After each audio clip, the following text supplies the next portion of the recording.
बघूया restaurant style hot pan chicken. पाव kilo चिकनमध्ये तिखट, आलं लसूण पेस्ट, मीठ, हळद, गरम मसाला घालून 15 मिनटं मॅरिनेटेड करून घेऊया. फ्राय पॅनमध्ये तेल घालून चिकन फ्राय करून घ्यायचे आहे. मीडियम टू हाय फ्लेमवर 5 मिनटं वाफ काढून घ्यायची आहे. चिकन मीडियम टू हाय फ्लेमवरच करायचं आहे, नाहीतर चिकनला पाणी सुटू शकते. 5 मिनटं परत वाफ काढून घेऊया. 80% चिकन फ्राय झाल्यानंतर चिकन काढून घेऊया.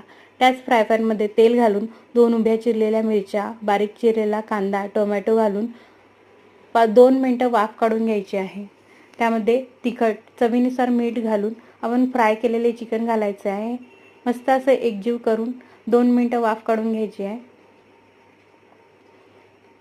त्यामध्ये घालूया 1 चमचा सोया सॉस, अर्धा लिंबू पिळून घालायचा आहे आणि भरपूर अशी कोथिंबीर घालूया.